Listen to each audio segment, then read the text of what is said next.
Broadcast. Welcome to the Zaner MarketCast, your one and only spot to keep up with all of the agricultural market news. I'm Joe Nikruto. Today, I am here with Chuck Shelby and Sherman Newlin from Risk Management Commodities. Fellas, how you doing? Really good. And it's good to be here. We're actually, we're part of Zaner now. So that's something that's really exciting. I think risk management brings some things to the table, and certainly our newfound partnership with Zaner we're looking forward to that. Very exciting, no doubt about it. Today, we've got some stuff to cover. As usual, we'll be digging deep into the grain and livestock markets, maybe especially looking at the livestock markets, maybe some corn and beans. Today, we're going to find out if we see any specific strategies, maybe some things we want to know going forward into next week will help folks navigate this price action, which in some cases has been rather volatile. Before we start, if you're looking for a timely, concise commentary on the grain markets, you can sign up for Karen Braun's Zaner newsletter. Karen Braun, now a part of Zaner Ag Hedge. Most folks know, if you're involved in agriculture at all, Karen Braun, well-known figure in the industry, about 100,000, almost 100,000 followers on X/Twitter. People care very much about what her thoughts are on the markets. You can get her in-depth but easy to understand analysis straight to your inbox. If that's not the best deal in all of agriculture, I don't know what is. The link is down below. Quick and easy to sign up. Go do that right now to stay ahead of this price action in the markets. Fellas, as always, we want to remind folks, keep in mind that everything we talk about here today, as far as futures and options on futures trading, does involve risk of loss and should be carefully considered depending on your specific risk profile.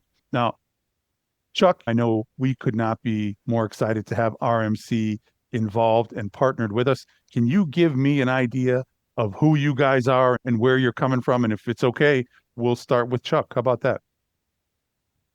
Risk Management Commodities was established in about 2000, and most of us are farmers. Sherman and I are farmers. Jason Clapp, part of it's farmers. We have a branch office in Earlville, Iowa.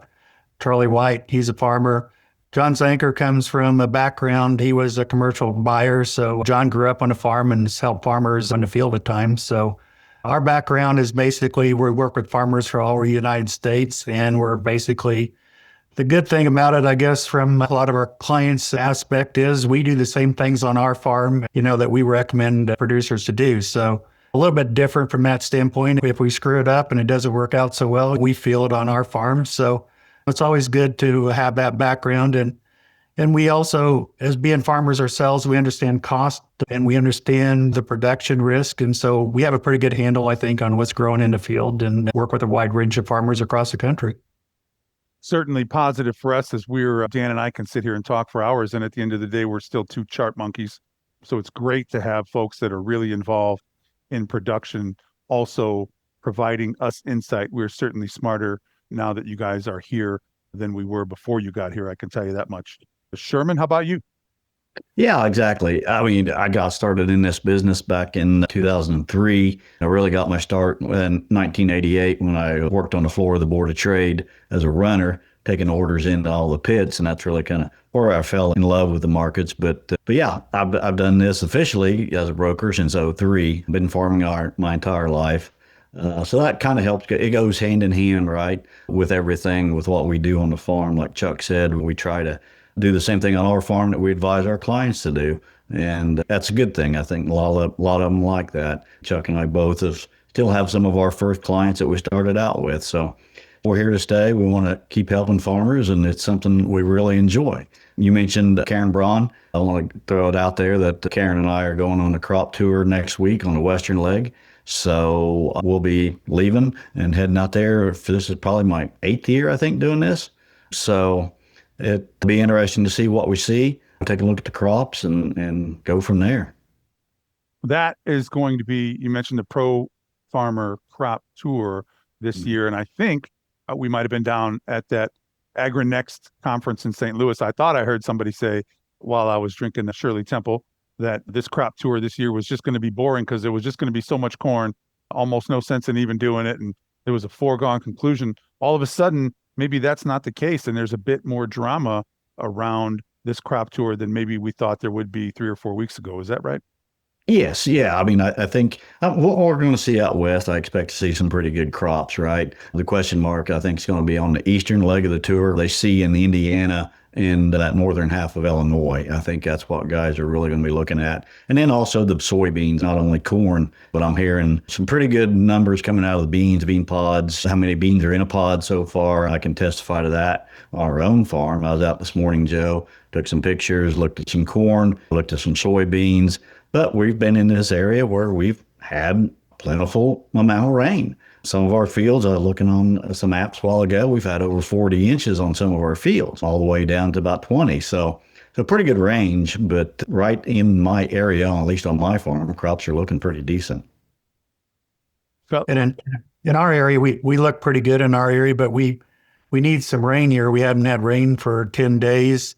It's a good crop, but to finish it off, and our beans certainly need it. I did take a drive down towards Terre Haute, Indiana, which is down on the western side of the state. And I was kind of surprised because there's an area which is north of Sherman, which has not been getting rain. There was some corn that was 3/4 brown leaves ready to harvest. A lot of other fields really showing distress. So I think the eastern corn belt is going to be the weight on the great crop out west, or what it sounds like. So the forecast coming up too for the east is a little sketchy. There is some opportunities for rain in the next 10 days, but we really need that, and it needs to be a widespread rain. The other concern is the hot temperatures we've had at night, and for grain fill, that's pretty critical. So a little bit of a mixed bag. The Pro Farmer Tour doesn't get down in the far southern areas of Illinois, Indiana, Ohio that really had the struggles. Sherman has, in his areas, got probably a good crop going, but you don't have to go very far where guys struggled to replant or get it in the ground. So I'm pretty curious to see what's out there too. And how that's all going to balance out. I was going to say, I can testify to the replant and stuff. I did get kind of lucky on some of our fields, but you don't have to go very far away from me where there was a lot of replant. A lot of soybeans that got planted in where corn failed. And then there was some prevent plant taken as well. It's all over the place down through here, but we'll see what we see out west and what they see on the tour.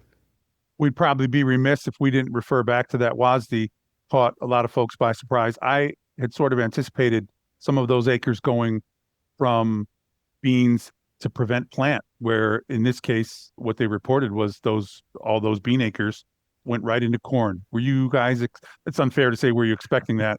But probably, what did you think about that? Where do we stand now? I think, and Sherman can come in here too, but there's a lot of guys down there who took prevent plant corn, and then after a certain date, you can go in and plant anything you want. Well, for whatever reason, they decided to put corn on those acres at a very late date, which probably showed up. They had to go certify those at the FSA. So is that a little misleading, or is the yield too high for those fields that are late planted? And again, when you look at what they did, I don't know if some of those guys are somewhat regretting that at this date, but I know Sherman sells seed, and he's probably more aware of what guys did than I am down there. Yeah, I mean, there were some switching back and forth depending on the farmer. But yeah, on the acres, it was a shock to me, Joe, to see those corn acres jump as much as they did. And it basically came straight off the soybean acres. But if you look at it on the state by state, most of those acres showed up in that western corn belt, right? Not so much in the 3I states. But that is an area that's been catching quite a bit of rain as well. So those states, I think, are looking at pretty good, if not maybe some record yields in that western belt area. And this is a great chance for us to start our own crop tour right here. That's an interesting looking weekly corn chart. We opened the week at 405. The high was 409 and a quarter. Low trade 392. Last trade we see here is 405 and a quarter with a change of just up. Is that up a quarter on the week? Either way, quite a rebound on the weekly chart from what looked like a mission to get this corn market below $4 and well on its way to 3 something. Here we are back again at 405 and a quarter. Very interesting, I would say. What do you guys think? Yeah, that was a kind of a surprise in a way, but I think it was being pulled up by soybeans here partly. But the forecast is, kind of warm, kind of dry, at least for the most part. And I think in general, when they put out that 181 type yield, everybody's thinking that's probably going to be the high water mark. And then when we made a double bottom in here this week, I think even today or yesterday was a double bottom, and ran out of sellers, and you had some people covering the short positions, and back up we came to close either unchanged or maybe a little bit higher, a little bit lower for the week. I think that's pretty good sign for the corn, at least for the moment, right?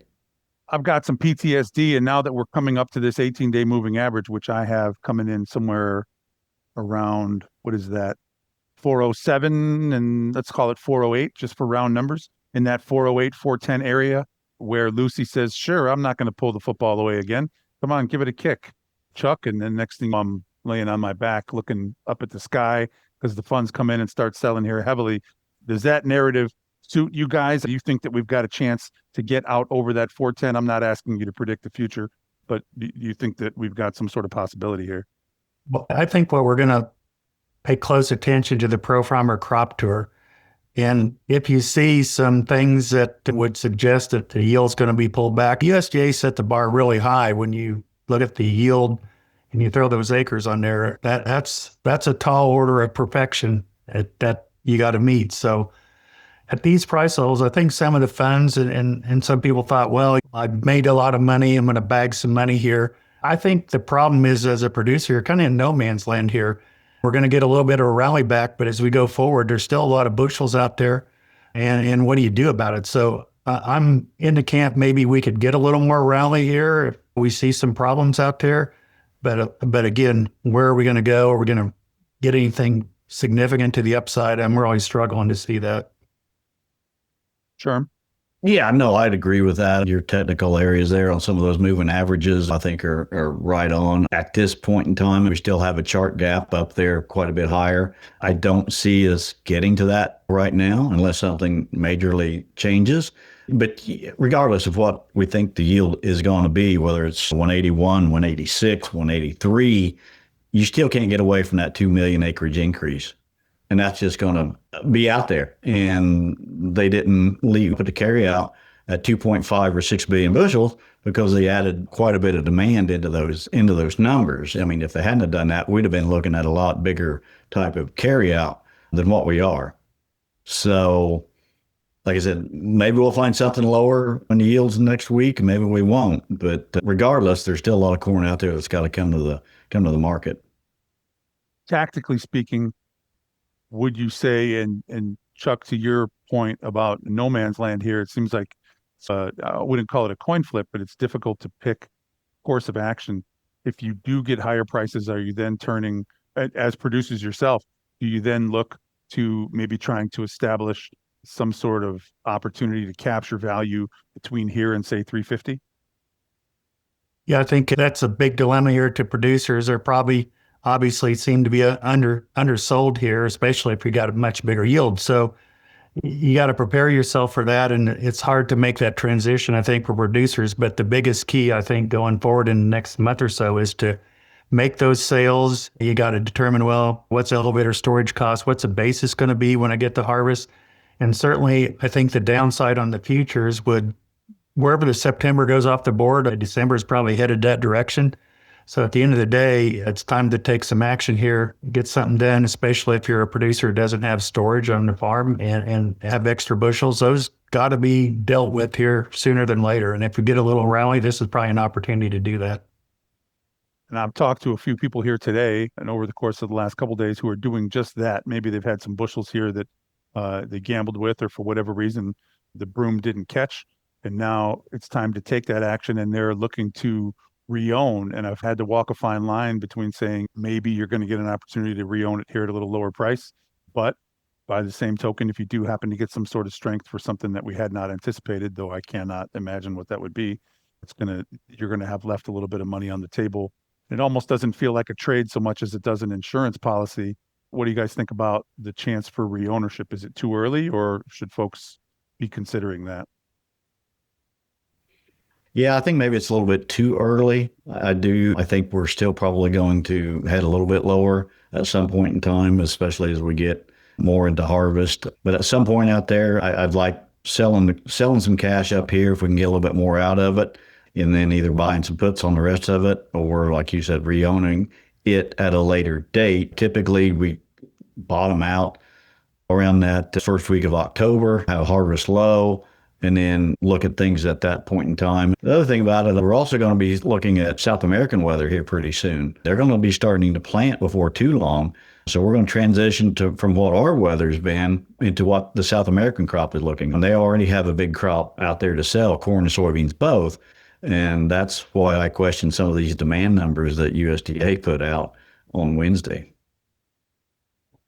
I think you feel producers, sometimes you need a crutch or something to give you confidence if you're going to make that decision. I know it's hard for a lot of producers to make the decision to go ahead and move the crop now, but that's a tool out there. If you went out to the March or somewhere and had some calls, I mean, if the futures go down, those deferred options may not lose a whole lot of value. So again, what you call an insurance policy or a motivating factor, or mentally gives you the confidence, say, okay, I've sold my crop. I saw what happened last year when the USDA changed in January. So it's not a bad idea. I don't think. You just have to realize, again, your timing, Sherman said, might be a little bit early. But on the other hand, if that's what it takes to get this done, then I think there's still benefit in it. That's a very good point. Very good point. And the values, I saw some of that stuff in March, working March call spreads. Even if you wanted to just buy outright options without the spread, they weren't super expensive. So it's been difficult to talk to somebody and say, hey, you should consider adding cost to a crop that is already not quite going to pay you what you thought or what you had hoped for folks who are under duress. Talking about adding more cost to the whole picture, just not that great of a conversation. But in terms of what you just mentioned, the ability mentally or emotionally to be able to take action now, that could really pay off, couldn't it? If we do see much lower prices from here. Not that I anticipate that, but truly 350's got to be in play, I would say, for corn, December corn. I think so. I think like that 380 for sure. And then there's several out there thinking technically we could go quite a bit lower, even under 350. 330. Yep. So if you sell some cash up here, and then if we do get down to those bigger breaks through the throes of harvest, then maybe look to pick up some of these call options, especially if you have to sell a lot right now. I think that's something to take a look at, because if you're going to put it in the bin, there is some carry. Don't forget about that. Use your bins, sell that carry, sell that January delivery type action. I think that's something a guy can do on a bounce in through here as well. How about another strategy that could be used at these really low futures prices? You might just buy futures out there. That's another way of getting one-to-one, and it's a lot different risk if corn's 350 or 60 than it is $5 or $6 or whatever. So futures could be a possibility for some guys to replace. Good point. Good point. Because there doesn't seem to be, in terms of your typical risk at this time of the year.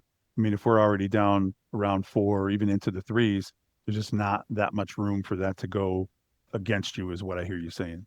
Yes. Yeah. How about beans? Let's take a look. Holy cow. Beans opened the week 987.5. I think that says. The high was 1049.25, low 984.5.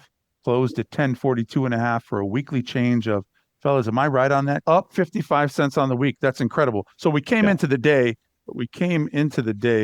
here on beans short about 57,000 contracts, according to our friends at ADM.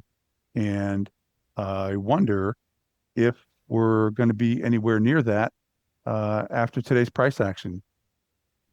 This is a heck of a chart formation here in beans. We're almost out over that swing high from a little while back, and building what appears to be a consolidative area that we're going to spring off and kind of head for 1060 and 1080. Do you guys see that same way? Yeah, technically it sure does look like we got a lot of moving averages right underneath the market in that 1026 area. I think that's going to be pretty good support for a little bit. But yeah, it looks like to me, probably, again, based off weather and the numbers we got the other day, I mean, that 1070 area is in play, in my opinion. But I also know they did widen our cash basis today, another nickel. I mean, there had been some pretty decent selling around this 1040, 1045 area. Some farmers have been taking advantage of some of that here locally. So I think if you're undersold using these rallies in these beans, 55 cents in a week's pretty good bump up, Joe. Got to give that a good look, don't you? Yeah, I think Yep. guys need to be rewarding that some, especially because I think a lot of producers are undersold on corn and soybeans both, right? Probably more so on corn than beans, but I think there's some chances up here to make some catch up sales because again, you got to go back and you got to look at the South American numbers. You got to go back because they're quite a bit larger. You got to go back and that China hasn't been buying anything from us. And will they buy anything from us? Because if they don't, that's going to increase our carryout by quite a bit. So I think we've got a window in here to get some more sales made for guys. To Sherman's point there, I think if you're going to sell beans off the combine, the basis at harvest, it generally gets wider and wider. So take advantage of this. And I think, again, there's a lot of wild cards ahead. We got South American production. We don't know about China. So another example of if you let it go out there and buy a bean call or something to replace it for the whatevers we don't know can happen. And if Karen was here with us, she would highlight that at this moment in history, we are further along without any bean purchases, if I remember correctly, than we have been in either ever or at least a very long time. And so every day that goes by is cause for concern, but it also feels like every day that goes by, you're holding a beach ball underwater, right? At some point, does that beach ball have to surface? Do they have to buy from us? I don't know if they have to or not. They have been booking quite a bit soybeans out of Brazil for a set Deal out of Argentina. Yeah, and meal out of Argentina. So they're booking a lot out of South America for fall, which typically is business that we would have, and we're not getting it. So maybe they've been stocking up for a while, expecting this tariff war going on, and with the bigger crop in South America, they may not have to come to us, at least in the amounts that they have in the past. So we'll just have to wait and see. And the idea that this could also be negotiation, right? This is simply a tactic, and should we resolve, they could have cancellations on one end and business brought back to the U.S. on the other end. That could, am I wrong to think that could have a material impact on prices as well, at least in the short run? Well, wars and tariff wars are messy business, and they usually go longer than you think. So it's out there. Again, we as producers, you feel like you're pawns in this big picture of this tariff war, and obviously going forward, if they decide to get together and resolve this, when you're at the point of nothing where they are now, which is historic, then if we do make a deal and anything starts to be a positive, but predicting when that is and trying to deal with that, you can't. Right. Sure. It is one more moving piece to an already challenging picture, I think, that's making this very, very difficult and could speak to the need for timely sales just in case they don't show up, right? You to be sitting here watching the screen waiting, which I feel like I have been for 2 years, sitting here watching the screen saying China's going to be here any minute. And sure enough, they're not. And that's probably not going to be a very satisfying strategy, whether they show up or not, right? You're going to have to do some things outside of the idea that China's going to be here just because you've got cash flow needs, just because you can't have stuff stacking up. Am I right about that? Yeah, absolutely. I think you have to take advantage of this, but also at the same time, this weather forecast, the weather the next 2 or 3 weeks could mean whether we subtract a bushel off our national average or we add another bushel to it. If you take a bushel off of that, you're down to what, 210, 220 carryout. You're talking pipeline type of supplies or carryout, and that's going to put a floor under the soybean market, and the upside could be interesting, especially if China would come back in and buy, or South America would have some sort of weather problem. But I think they're expected to increase acreage in South America again, so we'll see. But that's another little bit of a bearish factor that we'll have to keep an eye on. Seems like they are increasing acreage at a breakneck pace year after year, doesn't it? Oh yeah, I think that's one time I thought I read that they could add 600,000 hectares a year. Jeez Louise. Moving, just because we have to talk about it, I do not one of my favorite things to talk about, but September wheat for the week. Another opportunity to find a lower price for wheat. Opened the week at 516 and a half. The high was 523 and a quarter, low 5 even and 3/4. Closed at 506 and a half, down what I think is 8 on the week. Short coming into the day about 89,000 contracts. Is there anything positive that you guys can share with us as regards wheat? Sherman knows my answer on this. I've said for many years wheat should become the national cover crop. That solved the problem. Make everybody happy, but nobody seems to listen to me. So, and that's part of the problem with corn acres too. Wheat's such a low price and low profitability that's why we have an increase in corn acres like we have. So it's certainly part of the world market, and the dollar's gone down some. You would think that would help maybe a little bit, but we're just stuck in the doldrums on wheat and can't seem to turn the corner and get that market to really rally like we'd like to. I mean, also wheat exports have been pretty decent. Technically, it looks like maybe we are trying to put in a bottom, or at least maybe go sideways. I think that a lot of that's going to be determined on what does corn do here in the next month or so as well. But hopefully this $5 mark, it will be the floor for this wheat market, and we can kind of put in a bottom and start to go higher. Much tale of two cities. With your permission, fellas, I'll jump to cattle. How about feeders leading the week here? Question about a little press conference. The thought of a press conference today sent the market lower yesterday in a big way.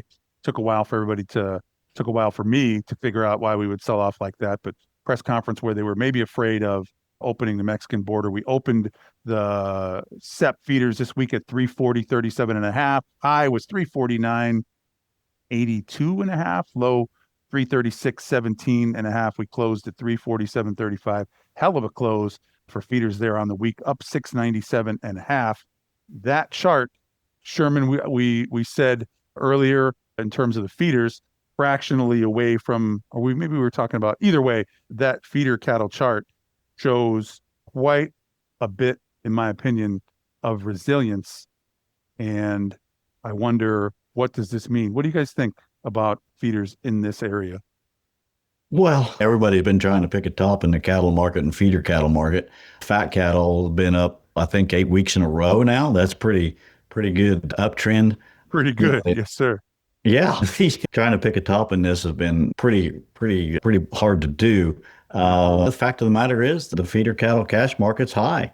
The guys are still paying these high prices for these feeders, and we're just not increasing the supply. But sooner or later, the market will probably end up breaking.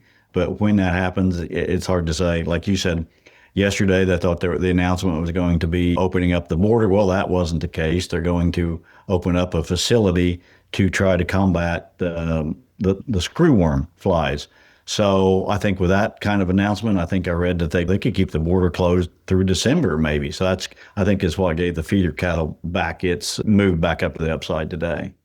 I thought maybe they were going to announce that they were going to build a wall to keep that fly out, and that might do the trick. But apparently they're going to grow a bunch of sterile flies to visit with the flies that are not sterile, and that's going to get us where we need to be. That's how they did it in all seriousness, that's how they did it last time. That's how we eradicated or fought back the problem here in the United States, right? Yeah. Yes.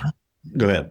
Well, the problem is, just like the tariffs in the grain, you have these screwworms discussion, and you can see the gyrations it causes in the market. So again, it makes it extremely difficult. The only thing you can say, again, going back to being a producer, is there's opportunity to use options here to manage this whipsaw crazy action. And if they keep the border closed longer than you think, then feeders are going to continue to go. The day they decide the flies have done their job and if we sterilize them, then you're probably going to see a big correction in the market. So it's really tough to deal with it. But again, there's some tools out there for producers that can help you manage this craziness. Absolutely. Fats opened the week 226.12 and a half in October. Live cattle high was 232.32 and a half. Low 224.02 and a half. Off that sell-off, closed at 230.63, up 467 and a half. And here again is a chart that shows we've taken back almost all of that big sell-off from last Friday would have been nice, as you mentioned, Sherm, to be out above that high from last week, but we're awfully close, wouldn't you say? Yeah, we didn't take it out. Maybe on the October we did, but the August cattle we didn't. So, but yeah, October did not. But yeah, held that 18-day moving average rather well, both today and yesterday. A little peak below it yesterday, but today just touched it. 226 and a half, I think, is where that comes in yes. the October. And then Hmm. just sprung back off of that in a move that we have seen two or three times here now in this kind of sideways, choppy, what some folks are calling kind of topping price action. We're not really see this move here today speaks to the fact that maybe this cattle market move isn't over. And so when I was a kid, they would tell me a known fundamental is a useless fundamental. And I think we could put 20 of us here in little boxes and we could all, without taking a breath, speak to there's not enough animals. You're seeing that in the reduced slaughter numbers. There isn't really any way to replace those animals. And if you could replace them, they're so valuable that you just take them to slaughter anyway. That in the percentages of cows that are in the slaughter numbers, right, starting to stabilize, but has been rather high. And why wouldn't you take these animals to slaughter if you could get 20, what is it, $2,800? You could get $2,400. High prices are not incentivizing development. High prices are incentivizing quite the opposite, where you're looking really long and hard to see which animals you can get to slaughter to get that money into the bank, as opposed to out walking around eating grass, right? Right. I mean, the herd retention, they're just not retaining the cattle at the moment. Like, because of what you said, the price is just too good right in through here. Not only that, you got cheap corn that you're feeding these cattle to a lot higher weights. So that is making up for some of the shortfall of the number of head. But here's the problem. I used to be a cow-calf producer till a few years ago. Part of the problem is you're not retaining heifers, but your cow herd is getting older. So there's cows that are out of their end of their life cycle. That's just a natural process. So the longer this goes, the harder it is to replace those, as you just mentioned. So eventually, when we do retain heifers, you're really going to tighten up the supply because those heifers are not going to be turned into slaughter. Somewhere out here, when that turns, I think you're going to see even higher prices. In the short run, though, I think we're coming up on the Labor Day holiday, so the demand for the last cookout season is really strong. I'd be a little concerned as we move past the Labor Day holiday that the demand might fall off for a fat steer or heifer. So in the near term, I think we're strong, but I would be a little concerned as we move past the Labor Day holiday. And we saw that in the box beef numbers, right? Last week, a little bit of a correction in the boxes, values coming down, or maybe it was the week before, as what appeared to me to be product from maybe Brazil or product from Mexico making its way across the border in anticipation of this tariff situation. Some of that product weighed on box values here, especially down south. But today, choice box up 602, 399.81, select box up 123 to 368. These are pretty stout values. And I don't see, as long as the boxes continue to be strong, and unless you magically somehow begin to replenish this herd, it's very difficult. Like maybe you can take the futures for a ride, right? My disclaimer is it's cattle. They'll take it wherever the heck they want it.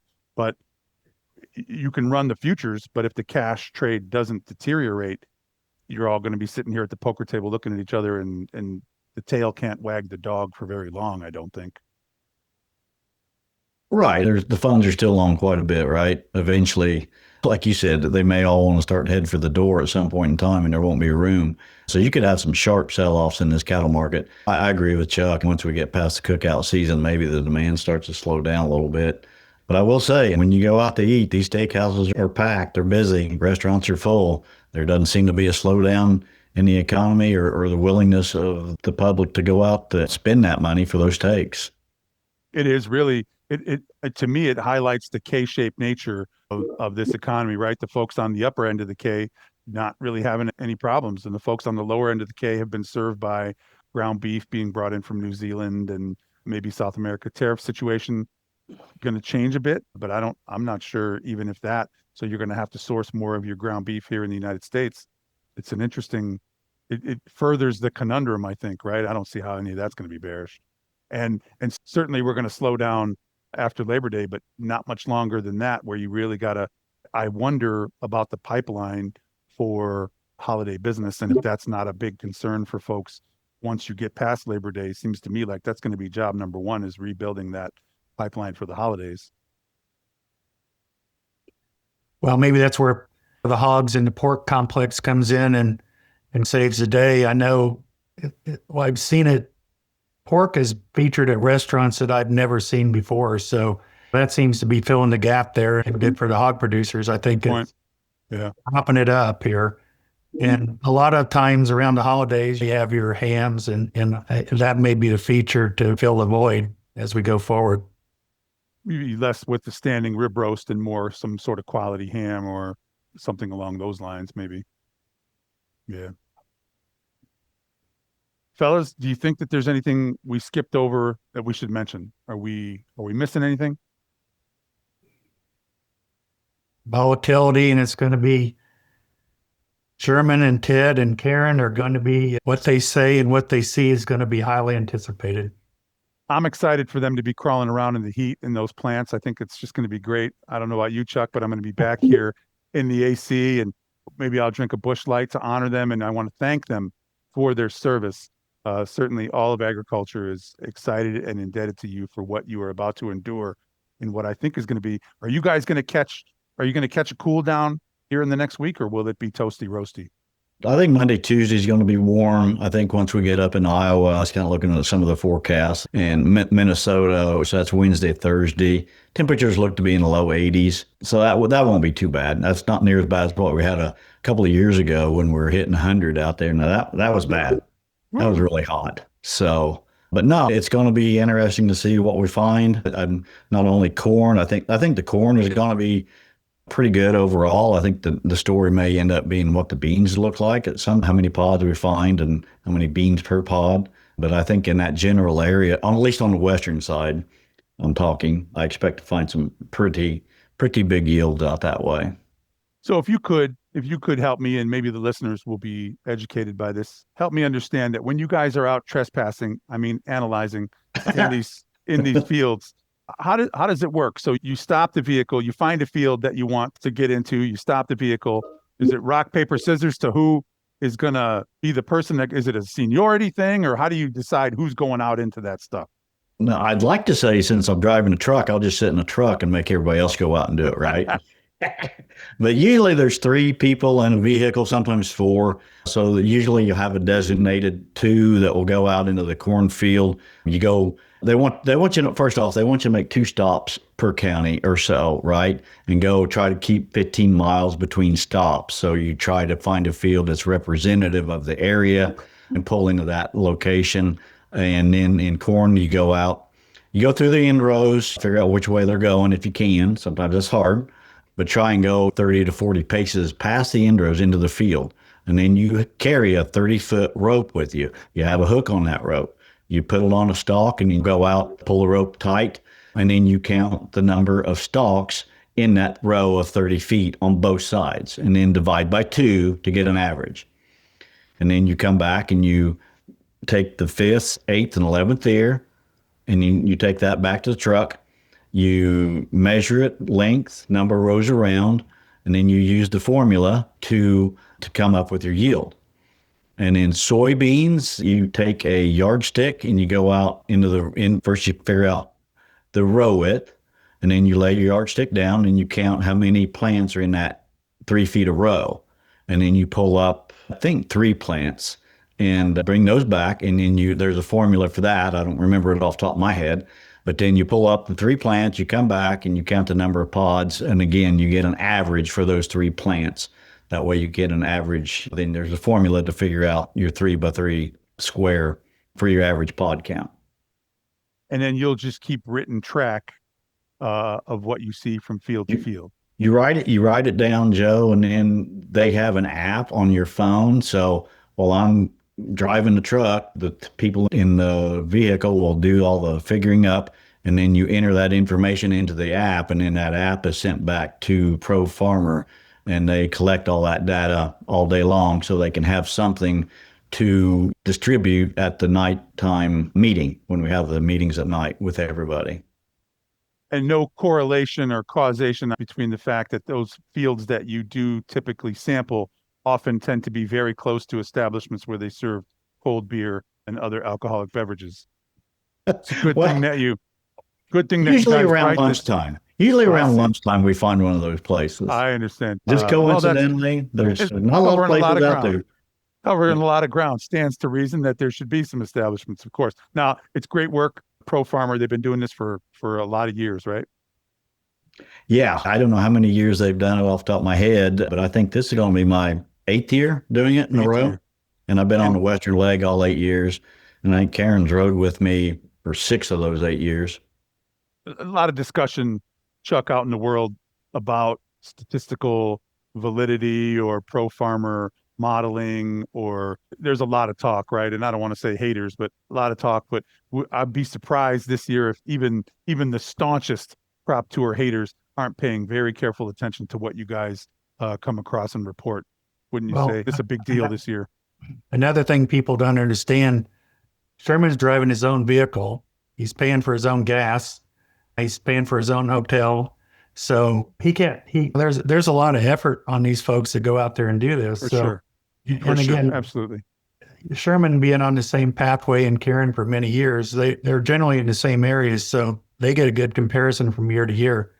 So I think it's as good as we get out there. There's still a lot to go because the finish on the crop is super important. I don't think the folks in the USDA or whoever understand that completely. Maybe that's why last year's yield in corn failed, because the finish wasn't good. Or the beans are hard to evaluate. You can have a ton of pods and 4-bean pods, but if you don't have enough moisture to finish, then the results are going to be different than what you would think if you got rain. So these guys and gals that put a lot of effort into this, and it's a hard job. It's a lot harder than the people that want to be critical of what goes on out there want to say. Keyboard warriors, right? Absolutely. Well, once again, thank you so much, Chuck, for what you guys are going to do. We really appreciate it. Going to be a great opportunity for us here at Zaner Ag Hedge to get some really, really terrific and hopefully timely insight from what you guys report back. And listeners, viewers can get onto that. Karen's going to be reporting. Ted's going to be reporting. You guys are going to be talking about what you do. It's been, for me personally, it's been a pleasure to meet you guys every time I've spent time with you, whether we're out socially or whether we've been visiting professionally. You guys are just terrific. Chuck Shelby Sherman Newlin from Risk Management Commodities. Fellas, before we go, Carter would like for us to enjoy, I'm sorry, yet again, another question of the week. So a lot of people watch this program. It's thousands and thousands of people that have subscribed to this podcast. It's very difficult to deal with all the people, the attention that we get. And I think it's because of this type of question. So without any delay, what is your go-to snack when you're looking for something quick to eat? Sherman Newlin, can we start with you, sir? What is your go-to snack when you're looking for something quick to eat? When I'm on the road, on the tour? Sure. Yeah. Casey's Pizza. Casey's breakfast pizza. That's hard to beat if you're out on the road. Carter, there's an actual product endorsement. Maybe you can line something up between us and Casey's Pizza. Yeah, I drive by one of those pretty regularly. Their pizza's good? Yes. Yeah, it's excellent. Okay. Chuck? Well, I'm a sugar addict. Snickers or Reese Cups would probably be my two nemesis out there.